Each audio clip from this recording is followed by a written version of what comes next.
Hi everyone, this is Miki Tsusaka, Chief Alumni Officer at BCG and based in Tokyo, Japan. Welcome again to another episode of BCG Alumni Leaders. Today, I am absolutely thrilled to be joined by Saskia Bruysten. Saskia hails from the class of 2004 in our Munich office, graduated in 2009. She has co-founded the Yunus social business with Nobel Peace Laureate Professor Muhammad Yunus, and she currently serves as their CEO. They do many things, including running a large philanthropic venture fund that invests in social businesses providing employment, education, healthcare, safe water, and clean energy to over 13 million people worldwide. She also manages another part of the business, which serves large corporates and helps them build social business ventures as well. So today I'll be chatting with her a variety of things, including her career path, leading in the new reality, and much more. So Saskia, welcome. Over to you. Perhaps you can start by telling us a little bit about what your current role is. Of course, Miki, and so great to meet you and be here as part of this series. After my BCG days, I moved into, let's say, the social business sector, using all the important tools that I had learned at BCG, but trying to apply them to solving some of the most difficult problems, including poverty, inequality, and climate change through business models. And did that because I was inspired by Muhammad Yunus, the Peace Nobel laureate from Bangladesh. And yeah, you already heard from Miki in a nutshell what we're doing these days. So that's been my transition from the BCG world into the social business world. Great. About 12 years ago, I should say. So, what is, as you look across your professional career, what is the single best important piece of career advice that has shaped your career and who you are today?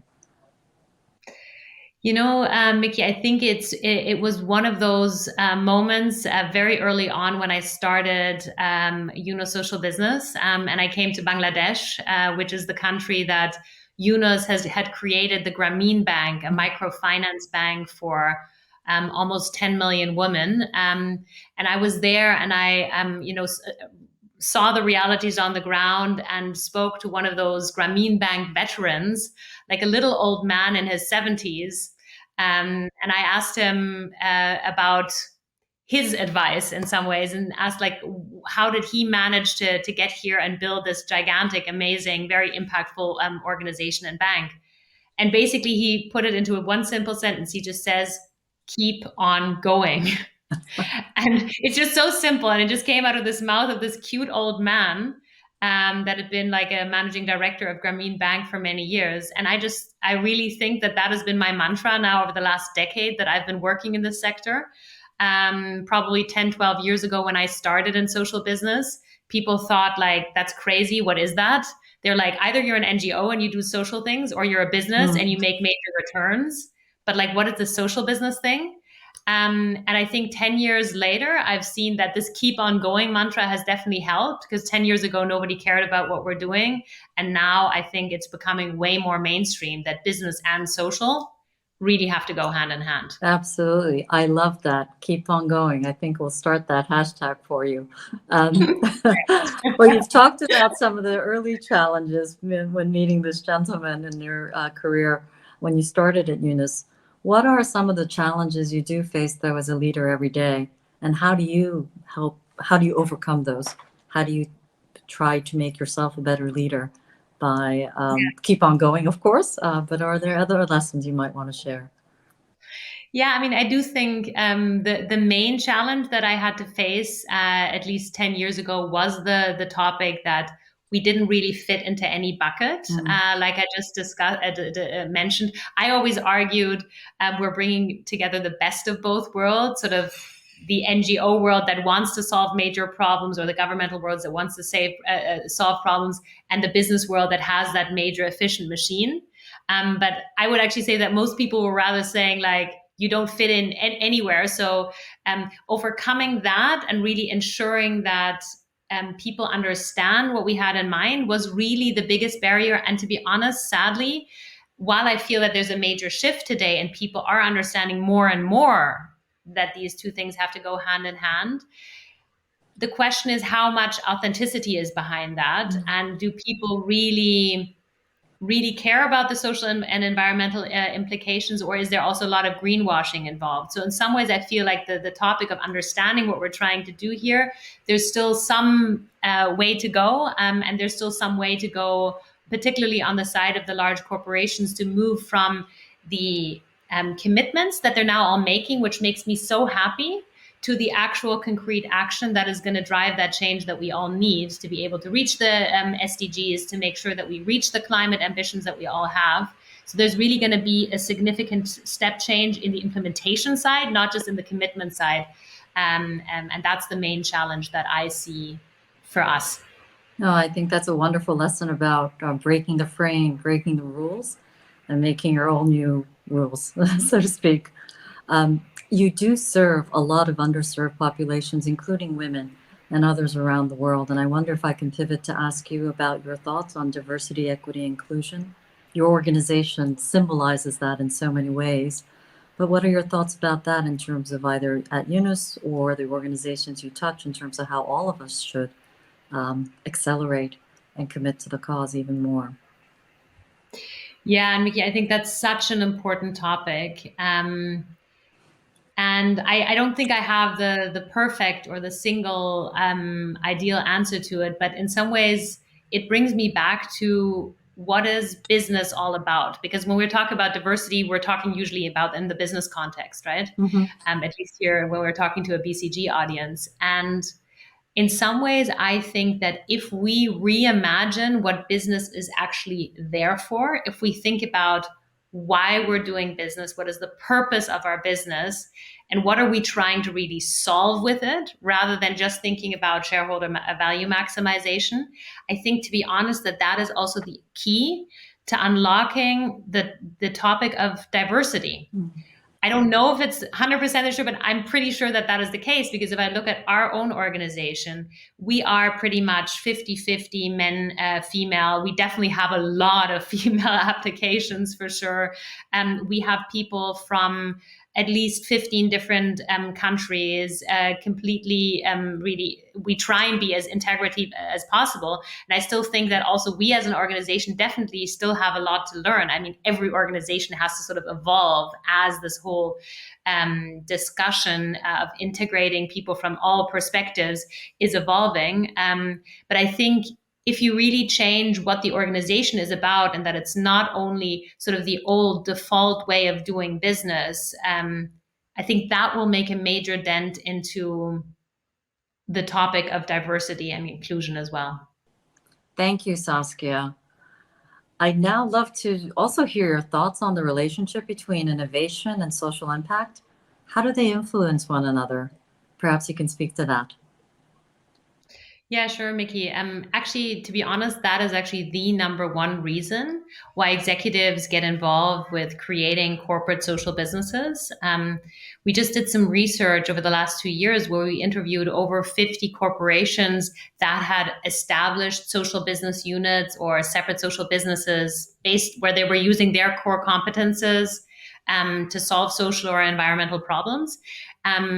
So, for example, trying to reach out with their insurance products to the bottom of the pyramid, or their nutrition products to the bottom of the pyramid, or ensuring that, let's say, minorities were included in the workspace, etc., but all in a business way. And the number one reason that they quoted why they said they were involved in creating those initiatives was innovation. And what I heard them say was that they said that if you look at your business, not just from the perspective of creating a new product or making more money for shareholders, but if you look at your business from the perspective of what does society need from my core competences, then you really create a new type of innovation. So you don't sort of look for a nail for the hammer, which you have, which is, let's say, I'm going to produce a new car next year. But you actually think, what does society need? For example, society needs to get from A to B. So I actually create a solution for that, not a new car, but some kind of a mobility solution. And so that's just one way of seeing that innovation that is actually driven from the perspective of society can be much more step changing than just incremental innovation that is driven by one new product launch after the other. And so to make it very concrete, perhaps looking at one example where we started working with a large corporation now over a decade ago, Danone, together with us, decided that they wanted to use their competence of making yogurt, but to solve a real social problem, namely malnutrition in a country, Bangladesh. And they developed a new yogurt that was the cheapest yogurt that they've ever produced, below 5 cents, that had a formula where you wouldn't taste the micronutrients and vitamins that they put in there. So it had to mask that. And the research R&D team had never done this before. And they also had to create a solution that didn't have to be refrigerated, but still stayed good for a long period of time in the heat of Bangladesh. So these are just a couple of examples where they, because of looking at the perspective of society, they came up with very different, a very different product and a lot of innovation, which in the end they were able to bring back into their core business. So in other words, I think looking at the perspective of society, so thinking about social impact, can create a massive amount of innovation. And that's also what the executives say that work with us on it. Oh, those are fascinating story about learning such moves, I guess, on the ground in the real world, and then scaling it to a corporate level. So thank you for sharing that story as well. We just talked about innovation. I wonder, as you look forward, we're already more than halfway through 2021. In looking at the 2020s, are there particular industry trends that you're paying the most attention to as you think through the next decade to come? Well, absolutely. I think, one of the things that I've been saying for the last few years is really, in some ways, social is the new digital. Hashtag social is the new hashtag digital. In the sense that, if we look at corporate boardrooms over the last 10 years, what have they been focusing on? They've been focusing on digital transformation. And if they didn't really have that under control, they would now be lost. Like they wouldn't have a business model anymore, right? Because if they didn't manage to do that transformation. And I think now sort of the next wave that corporations are being hit with is the whole topic of environmental and social sustainability, that I believe if they don't integrate that or don't already have it integrated into their core business, they will also be hit. If we just look at, for example, the Green Deal now in Europe, that is actually really ambitious. Yes. If companies are not prepared for that, they will be out of business very soon. And this is regulatory needs. It's not even just customers saying, I don't want to buy something that has been produced with slave labor in Bangladesh. It's actually the regulator is making this a need. So in that sense, you just see the trends are moving towards integrating social and environmental topics into your core business. Everyone knows the word ESG. Everyone has been talking about ESG recently. That is more the perspective of doing no harm. So don't create more harm to your business.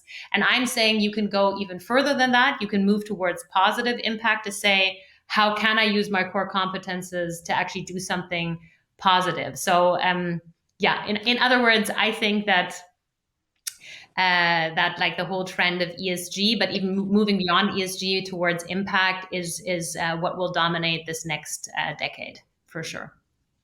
Great, Saskia. So I had one final question, although I think you've already touched on it. My question was going to be, how will you challenge the status quo in the rest of the year or the years to come? And I think that's what you do every day based on the stories you just told me. Is there one more you'd like to share?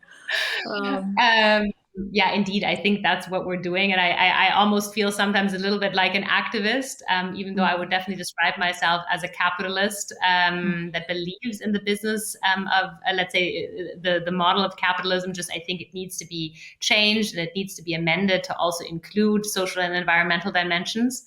So yeah, I think I can leave it at that. I think we're challenging the status quo pretty much every day in the work that we're doing. But maybe there's one other thing I will mention, which I do see as a major issue, which is the whole topic of wealth inequality, which is something that now also throughout the COVID crisis, we've seen going even further apart. And obviously in an environment where obviously tech companies become even more successful in this day and age, and are able to accumulate even more wealth, and actually real labor or work doesn't really lead anymore to proper incomes and a level of wealth that makes people comfortable. That is a topic that we will need to tackle. I do see that social business is one of those tools to tackle it, but I think that there are also going to be a number of other tools that include regulation, that include taxation, that will need to be taken into account. And I think that is where we will have to change and continue challenging the status quo, because right now it's not going in the right direction. Thank you for those thoughts as well, Saskia. I think that about wraps up our discussion today. I really appreciate your stories. It was a pleasure chatting with you. Thank you. And thank you very much for the opportunity, Miki. It was great to chat with you. Of course. And I hope all of the audience enjoyed it as much as I have. Please stay tuned for the next episode of BCG Alumni Leaders in September. Thank you.